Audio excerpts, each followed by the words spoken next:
All India मजलिस इत्तेहादुल मुस्लिमीन के सरबरा असदुद्दीन अवैसी ने मेरठ में आज अवामी रैली को खिताब किया। मेरठ के हाशिमपुरा और मलियाना में मुसलमानों के कत्लेआम का जिक्र करते हुए अवैसी ने बीजेपी और कांग्रेस समेत सभी सियासी जमातों को सख्त तनकीद का निशाना बनाया। अवैसी ने यूपी में मुख्तलिफ जात बिरादरी की आबादी के तनासुब से हुकूमतों और हुक्मरानों की सियासी क़यादत का फलसफा समझाते हुए मुसलमानों से अपनी लीडरशिप तैयार करने की अपील की। अवैसी ने कहा कि इस मर्तबा मुस्लिम, दलित और पिछड़ों को एक साथ आकर मजलिस पर भरोसा करना चाहिए। मेरठ की सरजमीन पर हमने मलियाना का वो 70 से जायद मुसलमानों का कत्लेआम देखा। आपने मेरठ में हाशिमपुरा में 40 से जायद मुसलमानों को यूपी की पीएसी पुलिस ने ले जाकर नदी के किनारे में उनको गोली मारकर उनको हलाक कर दिया, शहीद कर दिया। हमने फसादों को देखा, मगर मैं आज आपसे हाथ जोड़कर अपील करने आया हूं कि उत्तर प्रदेश के 19% मुसलमानों को अपनी एक सियासी अलहायदा ताकत बनाने की जरूरत है। आपको अपनी लीडरशिप को बनाना है। आपको, अगर आप चाहते हैं कि उत्तर प्रदेश में आपको आपका हिस्सा मिले, आपका मुकाम मिले, आपको इज्जत मिले, आपसे नाइंसाफी का खात्मा हो। दिल्ली के जंतर मंतर पर उत्तर प्रदेश के मदरसा टीचरों ने अपनी बकाया तनख्वाह की अदायगी के लिए एहतजाज किया। एहतजाजी टीचरों का कहना है कि उनकी 57 महीनों की तनख्वाहें बकाया हैं।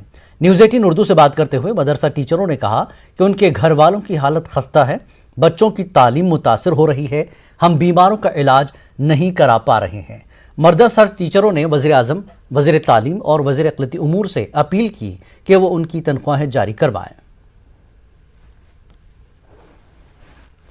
आज यौम अक़लियत यानी कि अल्पसंख्यक दिवस है और उत्तर प्रदेश के चुनाव में मदरसा टीचरों की तनख्वाह न मिलने का मुद्दा लगातार गूंज रहा है। जंतर मंतर पर आज तमाम शिक्षक जो हैं 50,000 के करीब जो मदरसा मॉडर्नाइजेशन के तहत काम करते हैं वो यहाँ पर प्रदर्शन करने के लिए आए हैं। अपनी मांग को लेकर आए हैं कि 57 महीने से ज़्यादा हो गए, उनका जो पैसा है, उनकी जो सैलरी है वो नहीं मिली है, उसकी मांग करने के लिए वो यहाँ पर आए हैं। ये मुद्दा उत्तर प्रदेश की राजनीति में, चुनाव में लगातार गूंज रहा है। तमाम लोग हैं, इनसे जानते हैं कि क्या हाल है, किस तरीके से तमाम चीज़ें हो रही हैं। आप लोग यहाँ पर आए हैं, क्या मांग है, क्या कोई बदलाव आया? क्योंकि एक सरकार 2014 में बनी थी, उससे पहले भी सरकारें रहीं और अब दोबारा से चुनाव होने के बाद फिर सरकारें बनी हैं, तो क्या मांग है आपकी? हमारी मांग है जो 57 महीने का हमारा केंद्रांश है उसको माननीय प्रधानमंत्री जी अपने हस्तक्षेप द्वारा जारी कराएं, क्योंकि आज अल्पसंख्यक अधिकार दिवस है और अल्पसंख्यक अधिकार दिवस के मौके पर आज हम अपना अधिकार माननीय प्रधानमंत्री जो है नरेंद्र मोदी जी से मांगने आए हैं, माननीय शिक्षा मंत्री धर्मेंद्र प्रधान जी से मांगने आए हैं, माननीय अल्पसंख्यक मंत्री मुख्तार अब्बास नकवी जी से मांगने आए हैं कि हमारा 57 महीने का जो केंद्रांश है उसको जारी कर दिया जाए। हालात सर बहुत। मालेगांव में कौमी काउंसिल बराए फरोग़ उर्दू ज़बान की जानिब से 24वें कुल हिंद उर्दू किताब मेले का शानदार आगाज हो गया है। उर्दू किताब मेले का इफ्तिताह मशहूर सीनियर सहाफ़ी व कालम नवीस हसन कमाल ने किया। इस किताब मेले में 164 स्टॉल्स लगाए गए हैं। मुल्क की हर रियासत से पब्लिशर्स इस किताब मेले में शरीक हो रहे हैं। उर्दू किताब मेला 26 दिसंबर तक चलेगा। किताब मेले को पुरकशिश बनाने और खरीदारों को राग़िब करने के लिए एनसीपीएल ने कोई कसर नहीं छोड़ी है। किताब मेले के पहले दिन मिलने वाले रिस्पांस से एनसीपीएल के डायरेक्टर प्रोफेसर शेख अकील अहमद बेहद खुश हैं। उनसे बात की हमारे नुमाइंदे ज़हूर ने। सर, आज से कौमी किताब मेले का आगाज़ हो चुका है, मजमूई तौर पर किस तरह से आगाज़ रहा है, क्या कुछ एक्सपेक्टेशन है, किस तरह की तैयारी? आज से 24वां कौमी उर्दू किताब मेले का आगाज़ हो चुका है। आगाज़ बहुत ही अच्छा रहा और मेले में जो लोगों का रिस्पांस है उसे देखते हुए मुझे ऐसा लग रहा है कि आने वाले 2-3 दिनों में वहाँ काफ़ी तादाद में लोग आएंगे और किताबें ख़रीदेंगे और जहाँ तक मेले की तैयारी की बात है तो हमने पूरी तरह से हर तरह की तैयारी की हुई है। उसमें टोटल 164 स्टॉल हैं बुक, जिसमें एक स्टॉल हमने सिर्फ डॉक्टर्स के लिए रखा है। हर वक्त एक डॉक्टर वहाँ मौजूद रहेगा, डॉक्टर और नर्स रहेंगी। अगर खुदा न खास्ता किसी को कोई तकलीफ़ हुई, प्रॉब्लम हुआ तो डॉक्टर्स उसे जांच करेंगे। हमने कदम कदम पे सैनिटाइज़र रखा हुआ है और हमने मास्क का भी इंतज़ाम किया हुआ है। हमने बाहर एक बोर्ड लगा दिया है कि नो मास्क नो एंट्री। यहाँ के जो मकामी लोग हैं उनका भी हमें काफ़ी सपोर्ट हासिल है। सभी लोग हमारी मदद कर रहे हैं। तकरीबन इस मेले में 200 से ज़्यादा वॉलंटियर्स हैं जो खुद अपनी मर्ज़ी से आके हमारे साथ हमारी मदद कर रहे हैं। तो मेले में किसी तरह की कोई परेशानी नहीं होगी किसी को। और जितना उत्साह हम देख रहे हैं यहाँ के लोगों के अंदर, हमें ऐसा लग रहा है कि 25 तारीख तक जितनी किताबें इस मेले में आई हैं वो तमाम किताबें ख़रीद ली जाएंगी और जितने पब्लिशर्स हैं उनको घर वापसी में किताब ले जाने की ज़रूरत नहीं पड़ेगी। कौमी अक़लियती कमीशन की जानिब से दिल्ली के डॉक्टर अम्बेडकर भवन में यौम अक़लियती हुकूक़ के मौके पर प्रोग्राम का इनेकाद हुआ। इस प्रोग्राम में मेहमान खुसूसी की हैसियत से शिरकत करते हुए मरकजी वज़ीर अक़लियती उमूर मुख्तार अब्बास नकवी ने कई अहम बयानात दिए। नकवी ने CAA की तायीद के साथ ही लड़कियों की शादी की उम्र में इजाफे की मुखालफत करने वालों को आड़े हाथों लिया। उन्होंने कहा कि जो लोग इसकी मुखालफत कर रहे हैं वो तालिबानी सोच रखते हैं। उसमें क्या है, पड़ोस में जिसने कि बंटवारे के बाद अपने को एक धार्मिक राष्ट्र घोषित किया, कट्टर राष्ट्र घोषित किया। आज पाकिस्तान की क्या स्थिति है? पाकिस्तान आतंकवाद की फैक्ट्री बन गया है, जहां पर कि वहां के अल्पसंख्यक, जो अल्पसंख्यक जब मैं कहता हूं तो मेरे यहां के अल्पसंख्यक और वहां के अल्पसंख्यकों में यह फर्क है कि वहां के अल्पसंख्यक हिंदू हैं, वहां के अल्पसंख्यक सिख हैं, वहां के अल्पसंख्यक पारसी हैं, वहां के अल्पसंख्यक क्रिश्चियन कम्युनिटी के लोग हैं। वो तो असुरक्षित हैं ही, उसके साथ ही साथ जो लोग वहां रह रहे हैं वो भी चैन से नहीं रह पा रहे हैं। और इसीलिए जो है वो जब ये हालात हुई तो मोदी सरकार ने CAA के माध्यम से उन देशों के अल्पसंख्यकों के सुरक्षा के लिए, पीड़ित प्रताड़ित लोगों की सुरक्षा के लिए आसान किया रास्ता। और देखा होगा कि आपने अफगानिस्तान में अभी जो कुछ हुआ उसके बाद वहां से कितनी बड़ी तादाद में सिख कम्युनिटी के लोग, हिंदू कम्युनिटी के लोग और मुस्लिम कम्युनिटी के भी लोग अफगानिस्तान से हिंदुस्तान आए। यौम अक़लियती हुकूक़ के मौके पर अकोला जिला कलेक्टर दफ्तर में एक प्रोग्राम मुनक़्क़िद हुआ। इस प्रोग्राम में कलेक्टर, डिप्टी कलेक्टर और जिला परिषद CEO ने शिरकत की। इस दौरान अक़लियतों से मुताल्लिक़ मुख्तलिफ मसाइल पर तबादला ख्याल किया गया। प्रोग्राम में अक़लियती तबक़े से ताल्लुक़ रखने वाले मुख्तलिफ मज़ाहिब के लोगों ने बड़ी तादाद में शिरकत की।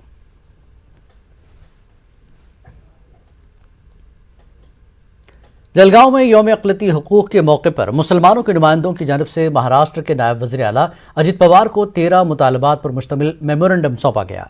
मुतालबात में सच्चर कमेटी की रिपोर्ट जल्द पेश किए जाने, अक़लियतों को तालीम में 5% रिजर्वेशन, महाराष्ट्र में उर्दू ज़बान को दूसरी ज़बान का दर्जा देने के मुतालबात शामिल हैं।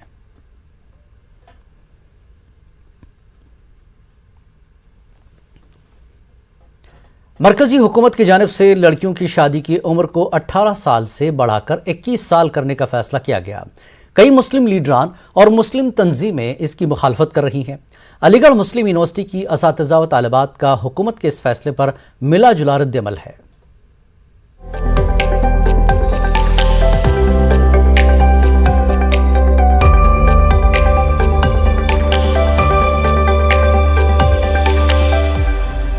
लड़कियों की शादी की उम्र में इजाफे के मरकजी हुकूमत के फैसले का अलीगढ़ मुस्लिम यूनिवर्सिटी में मिला जुला रद्द-ए-अमल देखा जा रहा है। बेशतर असातिज़ा और तालिबात हुकूमत के फैसले को बेहतर कदम करार दे रहे हैं। ग्रेजुएशन भी कर पाती हैं 20 साल की उम्र में, तो 21 साल बिल्कुल अप्रोप्रिएट सही उम्र है। ये बहुत अच्छा कदम है, मैं तो इसको वेलकम करती हूँ। ये बहुत अच्छा पहल है। हमारी लड़कियां, हम देखते हैं कॉलेज में, यूनिवर्सिटी में, हर एक लड़की में उमंग है, चाह है आगे पढ़ने की। ये वाला स्टेप सरकार ने अच्छा लिया है। ये लड़कियों के लिए अच्छा है, क्योंकि पहले जो लॉ निकला था 18 पे, तब तो लड़कियां मैच्योर भी नहीं होती हैं, और क्या कहते हैं, अब जो है ये वाला लॉ अच्छा है।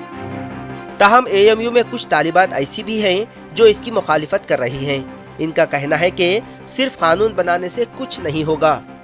देखिए, सरकार की जो मंशा है कि लड़कियों के लिए वो अच्छा करना चाहती है, जो उसके जो इंटेंशंस हैं कि हेल्थ बेनिफिट्स होने वाले हैं, माल न्यूट्रिशन ख़त्म होने की जो उनका इंटेंशन है, लेकिन हमें ये देखना है कि क्या इस नए कानून को लाने से इसके इफ़ेक्ट्स क्या होंगे। स्टेप तो वेलकमिंग है, बट आई थिंक ये अमल भी करना चाहिए। लॉ पहले भी बहुत है, डोमेस्टिक वायलेंस के खिलाफ है, ईव टीजिंग के खिलाफ है, हर चीज़ के खिलाफ है। जो भी गलत चीज़ हो रही है, चाहे लड़कों के लिए हो रही है, लड़कियों के लिए, और उन सब के लिए लॉ है, लेकिन जो अगर हम ज़मीनी सतह पे देखा जाए तो उसमें अमल बहुत कम है।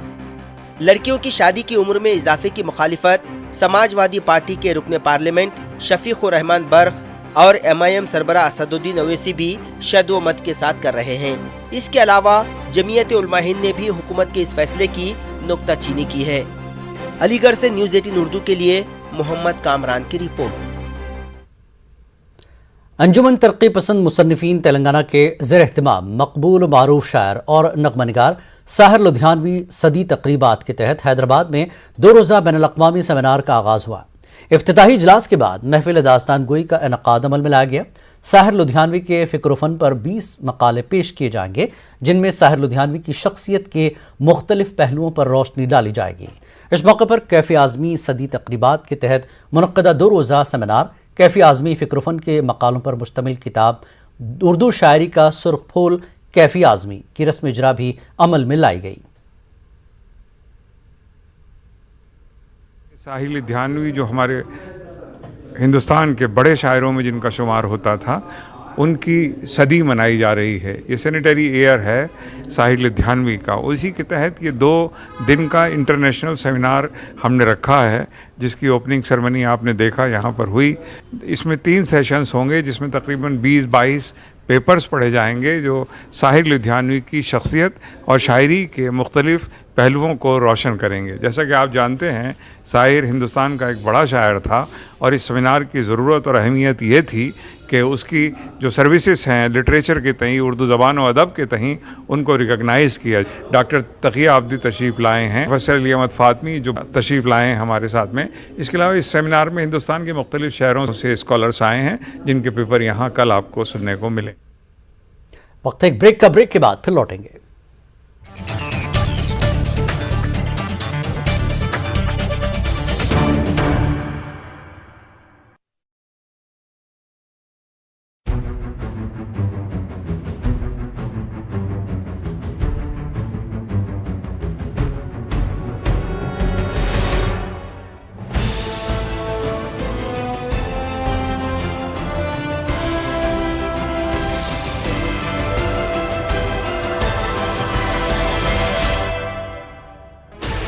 Sixteen channels, 15 languages, 26 states, 1,200 plus reporters, 66.9 crore viewers. India's largest news network, News 18 Network.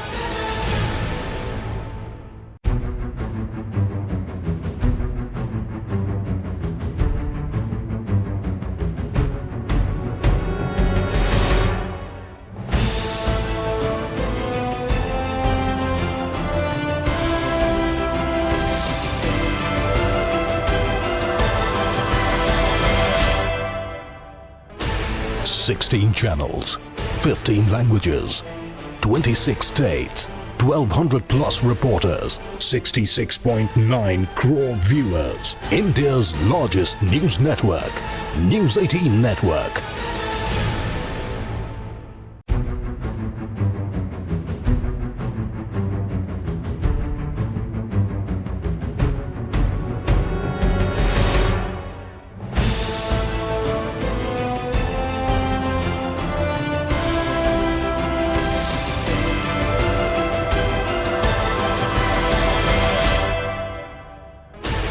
Sixteen channels, 15 languages, 26 states, 1200 plus reporters, 66.9 crore viewers. India's largest news network, News 18 Network.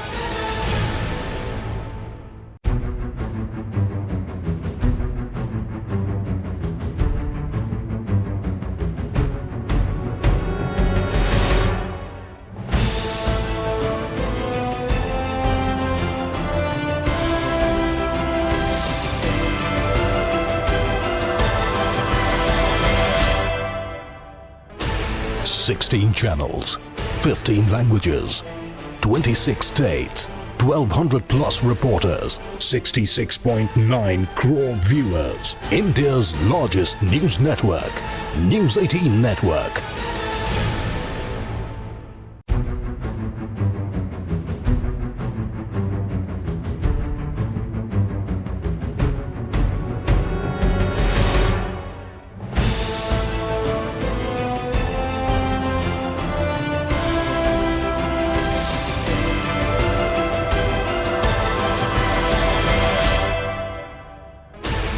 Sixteen channels.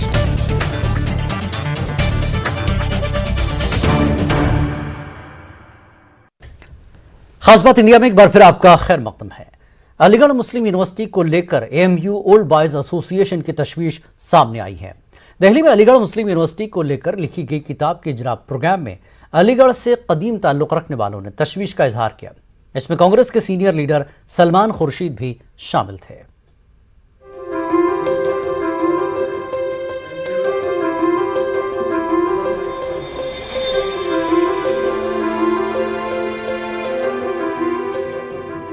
Aligarh मुस्लिम यूनिवर्सिटी को लेकर लिखी गई किताब की रस्म इजरा programme में साबिक मरकजी वजीर सलमान खुर्शीद समेत दिगर ने यूनिवर्सिटी की घटती साख पर सवाल उठाए।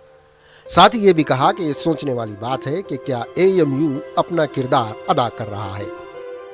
आज क्या हकीकत है इस पर हमको गौर करना होगा और आज क्या हकीकत नहीं है इस पर भी यकीनन गौर करना होगा। जब आपकी किताब आई तो मैंने अपनी लाइब्रेरी में देखा, मुझे पुरानी किताब रेलिवेंट की मिल गई, अलीगढ़ फर्स्ट जनरेशन, और उस किताब पर नज़र दौड़ाकर और फिर इस किताब पर अपना जहन डालकर मैंने ये समझा कि क्या तब से अब जो किताब लिखने का जो मौजू है और किताब लिखने का जो तरीका है वो भी बदल गया है। क्या अब उस वक्त जो कह सकते थे वो अब कहना मुमकिन है या कह पाते हैं, या फिर आज जो ऑथर के लिए इस वक्त जो मसाइल हैं वो उस वक्त के मसाइल से कुछ और हैं। साबिक रुकने पार्लियामेंट मोहम्मद अदीब ने कहा कि एएमयू अब फैक्ट्री बनकर रह गई है, तो वहीं किताब के मुसन्निफ सहाफ़ी वजीउद्दीन ने भी यूनिवर्सिटी को लेकर तशवीश का इजहार किया। देखिए, समाज बदला है तो यूनिवर्सिटियों की भी हालत गिरी है। हम तो अपने उस वक्त के दौर को अलीगढ़ को जानते हैं। उस वक्त हर शोबे में मुसलमान अलीगढ़ का दिखाई पड़ता था। आज़ाद हिंदुस्तान बनने के बाद कोई ऐसी हुकूमत नहीं थी जहां अलीगढ़ ने उस सरकार को क़यादत न दी हो। अब हमें कहीं दूर दूर तक दिखाई नहीं पड़ती। मैंने ये कोशिश की कि इसका आज के ज़माने में इस वक्त जो है अलीगढ़ का रेलेवेंस क्या है, क्यों अलीगढ़ जैसी यूनिवर्सिटी जिंदा रहनी चाहिए।